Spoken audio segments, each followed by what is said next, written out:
Guys, Kevin here from Caribbean Tech Support. So today I'm just going to give you a quick video to show you what it is you should be looking at before you even create a website and to determine if you even need a website in the first place. So the four main pillars to decide if you need a website: you need to know your business's vision, your website goal, the functionality you need, and the requirements you need in your design. For example, under the vision of your business, you need to know what the nature of your business, for example, what type of business it is. It could be a parlor, it could be a shoe store, it could be a massage parlor, whatever. What is the nature of your business? The reason your business exists. Are you doing it as a side hustle? Do you see yourself doing this for a long time? Are you just doing it to try and sell the business? What is it? Then what is the goal of your business? Is your goal right now to get more leads? Are you a type of business that you're looking for financing to get persons to invest? Are you looking for sales? What is the goal of your business? What makes your business different from your competitors? What is your unique selling point? All right, you need to know this. What is your unique offering? What is unique about you? Unique offering is not being the cheapest. That is not a unique offering because other people can do it. The only way you can have that as your unique offering is if it is you manufacture what you're offering yourself, and it's difficult for somebody else to become a manufacturer to beat your price. All right, your unique offering is something that is unique and difficult to duplicate. All right, your current success and challenges. What have you been successful with so far with your business? And what challenges are you facing currently? And how do you plan to overcome them? All right, as well as your target clients. Who is it? Who are you aiming to market to? Who is your target client? And you may be wondering, why do I need to know all of this just to build a website? Because based on the nature of your business, the reason your business exists and your goals, you would know what information you need to put into your website, or even if it is you need a website on your whole. For example, if you're just looking for leads and you know that, hey, I am just trying to get funding and I just need people to be aware of my business, your website does not market your business. All right, I repeat, your website does not market a business compared to what social media does. Social media can market a business. Your website does a function that you need for your to improve your business. For example, if you need somewhere to capture your leads or provide additional information for your leads. For example, if you have a massage parlor or a spa, if and you know you constantly get phone calls asking specific questions, then on your website you can create a website that anybody who calls or inquires, hey, what services do you offer? What does a manicure come with? What does a manicure entail? Can I do a manicure? Then you can create a website page that is static, that either has a video or FAQ section, or even just a description explaining these questions that you constantly are asked. All right. And then additionally, to the bottom of that website, you should include a form where letting this person book an appointment, letting them inquire, letting them get in touch with you. That's where you can track the benefit and the quality of the information on your website. So simply having a website just full of all the information that is already on your social media does not make sense. Think about a vision, think about a purpose. Why do I need a website? What is the website for? Then we're going to move on to your website goal. Your website goal piggybacks off of your business's vision. So according to the stage you're at currently in your business will determine the goal of your website. Your website goal can change over time. When you now launch your business, your website goal may be to get recognition and to let your potential customers become aware of what you offer. All right. So for example, if it is you own a mini mart, you own a grocery, you own a supermarket, and you know you want your customers to eventually be able to order online down the line. But for now, you just want them to be able to be aware of sales and promotions. If it's just sales and promotions, you have two ways of doing this. You can do this via social media. However, with social media, it's very hard to make a reach without an ad. So the best way to maximize your website if you want recognition is by having an email list being captured on your website. So when it is you take them to your website, the most important call to action, all right, is to sign up for your newsletter to get information on specials and promotions. All right, that way you probably just need one page with your this a one page website with different sections being your hero section, which is your main, what captures the person and makes them stay on your website. Then about your business a little bit. Then you go into some of the services you offer if you want to go into that, or you can even go directly into your email capture. All right. Thanks for joining. Please follow this to get more information on our sales and services. You do not need to have a 3, 4, 5 page website if you are not ready for a 3, 4, 5 page website, because most of your clients would not go through all 3, 4, 5 pages. They come to your website for a specific reason, and you need to get at least the home page to get them to that aspect. A lot of people are moving away from websites and going to more sales funnels. A funnel and a landing page is a website with a specific goal. A regular website homepage is a page where when you come onto that homepage, it's like a table of contents. It gives you a summary of everything the website has to offer. Um, but a landing page is when you come onto that page, it is a specific product, service, or call to action on that page. All right. To determine whether you need a home page or a landing page, you need to know the primary goal of your website. All right. As I said before, your primary goal will be determined based on what goal you are trying to accomplish in your business. For example, a good some good goals for your website would be I need to get maybe not even I need to get more bookings. Your website is not going to help you get more bookings unless your customers have a difficulty getting in touch with you to get bookings. All right. If it is, your customers are already calling you over the phone and that is a good system and that works and nobody's asking you to have a website, then just creating a website to get bookings and having it there is not going to help. All right. Sometimes you may even lose clients because when they call you, you say go to the website. You need to find a proper way of handing them over. All right. And how to market and pitch this to your customers because you're changing their habits. What you can do, however, if it is, okay, I have issues with being double booked. So sometimes people call me and I may write it down on a piece of scrap. And then because I'm driving, I don't have time to record and all these different things. And when they call me, they ask me a whole lot of questions which waste my time. Then now you can create a booking website. All right, you can create a page, or you can even to actually distract. You don't even need to have a booking website. You can actually use one of these booking services like Acuity and Calendly and Setmore to get them to create a page for you on a paid platform. All right. The reason why I would encourage you to have it done on your own website is because you have the control and more design flexibility to make it yours, as well as you're able to grow from there without having to change the link. For example, if it is your business is Bob's Toys, your customers get in the habit of knowing that your website is bobstoys.com. It may be bobstoys.com/bookings, all right, or bobstoys.com/shop, but it's always bobstoys.com. Compared to if it is you were to use a free service like Acuity or Calendly, it's acuityscheduling.com or acuity.com/bobstoys. All right. Most of the marketing goes to Acuity. Acuity has their ads on it. All right. And if Acuity decides down the line to change a part of their service offering, or raise their pricing, or remove their free option, or increase the pricing of their lower option or the plan you're on, and it's out of your budget, you're going to have to move your clients, send them over a new link. The ones who forget that you have a new link are now going to go back to the old link. They don't find it, probably 50% might actually get in touch with you to get your new link. Some would just go to another option. All right. Then, additionally, in website goals, what are your plans to market your website? Your website, just like a business, needs marketing. Your website, consider your website to be either another location of your business. Let's say, for example, you have a business in Trinidad and Tobago, all right, and then you have one in Guyana, and then you have your website.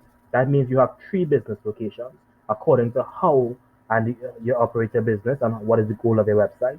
So the same way how you need to let people know that you have a business in Trinidad and you need to market it is the same way you need to let people know you have a business in Guyana and how to market it. Is the same way you need to let people know you have a website and how to get it and you have to market it. All right. Based on the features of your website, just putting it on your social media in there is not sufficient. You need to let people know why they should visit your website, what it has on the website for them to go to. That is different. from your social media. All right. And then not everything is most important, but then again, and thirdly, how will you measure the success of your website? So after you develop your website, how are you going to know if the website is a success? Before you even start to build your website, you need to know how it's going to be successful. Is it that how are you going to track that you get more sales? All right. How are you so sure that the sales are coming in now? Let's say you create your website for marketing, and after you create your website, you don't get increased sales. Then you decide to close down your website, and then 2 months later, boom, an influx of sales, and you started handing out flyers. How are you so sure that the flyers generated the traffic and not the website, and that people heard about the website before, and your flyer reminded them, or that they heard about the website and they were waiting to get finances to come in? You aren't sure where these people really came from. All right. So if you have a specific goal, like, hey, I know I want to measure, to me, to know if this website is successful, I will count the amount of people who complete this form and send it to me. That's how I will know if my website is successful. Or I will track my analytics. I expect to have people spending at least reading this article in my blog all the way through. They might take them about 5 minutes. So I need to get the average time somebody spends on this blog to be about 2 to 3 minutes. Then I would know that they have read it and they've got sufficient value from it. All right. Or how many people click on a certain link, how many people click your affiliate links. These are different goals. You need to have something measurable. It ties into SMART goals. All right. You need to have your SMART goals in place, even when it comes to your website. Functionality. What are the features you need on your website? As I was saying before, do you need bookings? Do you need e-commerce? All right. Do you need um, online courses? All right. Do you need to have behind a members area? Do you need your customers to create accounts? All right. All of these different functionality you need to decide on before you even create a website, because this functionality will determine where you have your website. I build primarily WordPress websites because WordPress can do everything as far as I'm aware. Even if it doesn't do it with a plugin, it's possible to create that plugin easily in open source and have it done. And 99% of the time, somebody else tried to create the same thing I'm looking for already. So I'm able to find the solutions out there to easily integrate it and adjust it to suit and match your client. All right. So that's why I use WordPress, but not everybody needs WordPress. All right. I'll get into that in further detail later on. All right. Not everybody needs WordPress. Squarespace is a very good option. Wix is a very good option. Weebly is a very good option. WordPress.com is a very good option. All right. Webflow, very good option. It literally boils down to what you want to get out of your website. What is your budget? What is your goal? All right. The next field as well, your design requirements. All right. But before I go into design requirements, let me finish functionality. You need to know if the website is mobile responsive. All right. Mobile responsive means that I open the website on my desktop, and as it shrinks, it adjusts the best suit each device type. The three device types: desktop, tablet, mobile. Most majority of people look at websites on their phone, so your people really recommend building from the phone go up. Some say from the desktop go down. It kind of doesn't matter much. Say just make sure that each page looks good on different devices.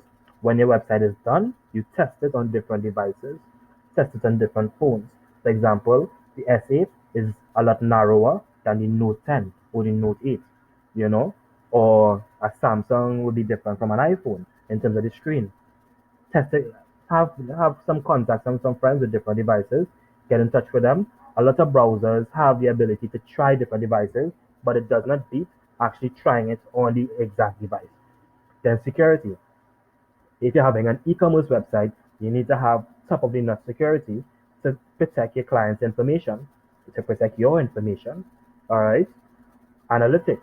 Analytics is the data to track to see where your customers are coming from, where they're going to, how long they're staying, what they like the most, what they're clicking on, these different things. And then last but not least, in functionality, nice to haves. All right. Nice to have would be things along the lines of, when it's Christmas time, I want that when you log onto my website, it sings Merry Christmas to you or Jingle Bell.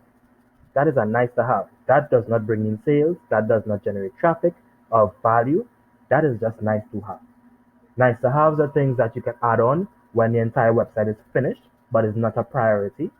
And if it is that nice to have affects your goal or your speed of your website or your security, then you need to remove that nice to have. All right. For example, you might want to say, okay, I want to have a Santa Claus running across the screen on the desktop. All right. I was like, okay, no problem. We can add that in. But are you catering for the persons who might be using accessing your website who have really bad internet? And that Santa Claus causes the website to move a lot slower, take longer to load, and eventually they came here to buy, but because it takes so long to load, because you wanted Santa Claus to say hi, they got tired and they left, and they went to somebody who just went straight to the point. Still had an attractive website, but was straight to the point. So you need to put in nice to haves in a corner, and wait until your website is done and test your nice to haves. If it is your nice to haves are affecting your sales and they don't benefit your sales, then don't do it. All right. That doesn't mean that you can't adjust certain aspects of your website to recognize different things that you're in support of, like holidays and movements. Not a problem. But if you look at, for example, a lot of these popular websites, if when it's time for Christmas, the most they may do is add a wreath around their logo, which is one photo. They don't change the entire website. All right. So that's how they do it subtly because they know the most important thing is one, I'm showing my support for something. I'm recognizing the people who this matters to, but at the same time, my core business is sales, leads, products, whatever.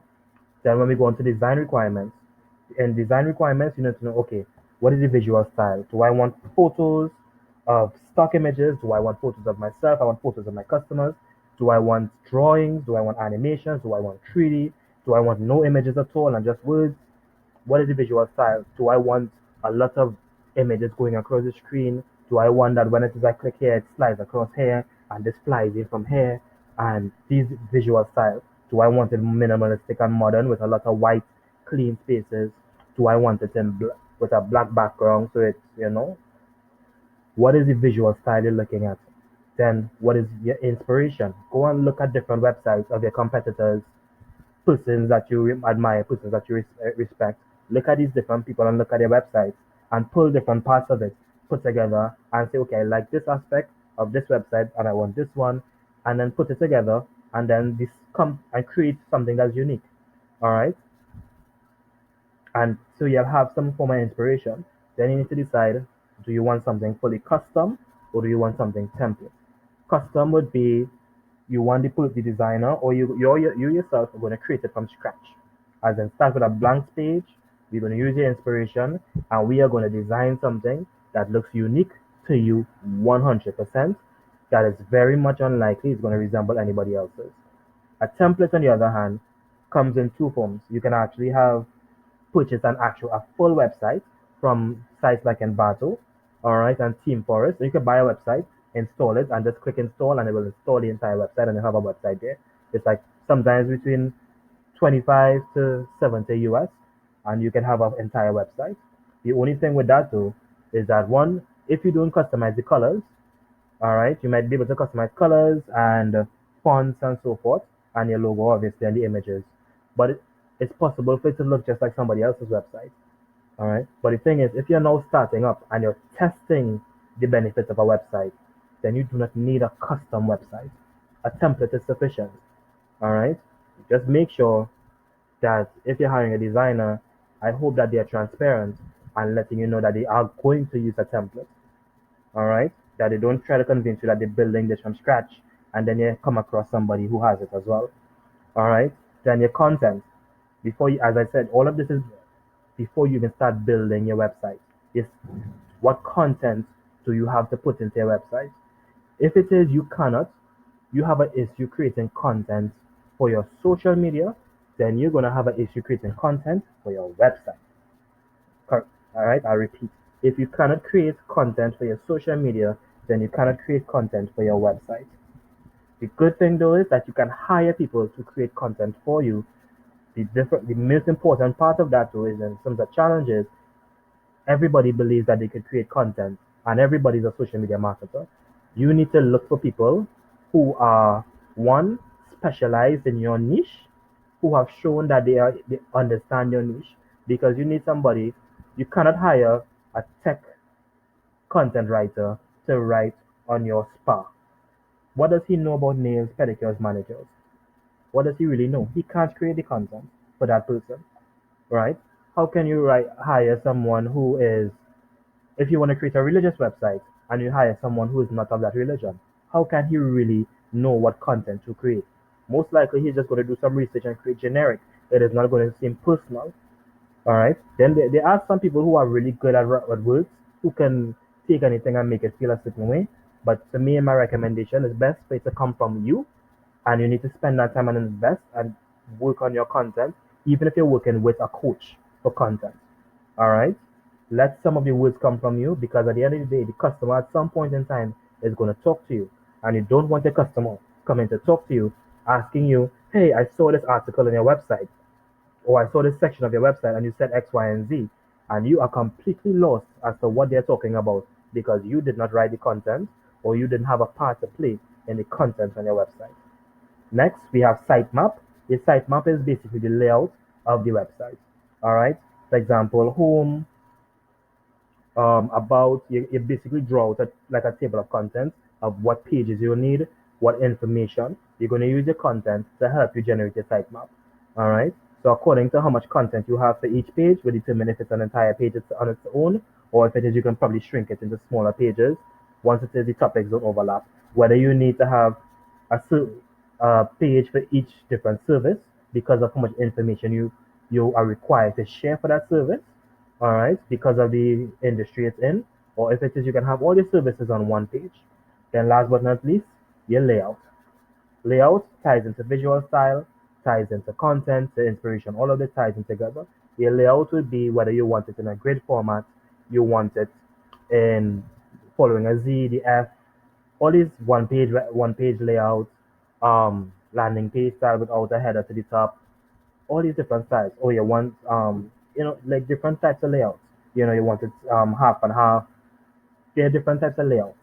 The layout will be determined by all the other information you have, and the designer or a developer or even yourself would have an idea of what's the best layout to make sure that I am directing this customer to achieve a specific goal, which is your call to action. So that's how we determine your layout. So this was just a quick, sorry, yeah. So this was just a run through of a checklist that you should do when you're planning a website. Even before you talk to your web designer or you plan to do it yourself, sit down. You can take a screenshot of this. You can save it. You can even DM me to ask me a couple of questions. Not a problem. But this is my checklist from doing websites for the past 8 years. All right. I did websites for part time for about 6 years, and I've been doing it full time for the past 2 years. All right.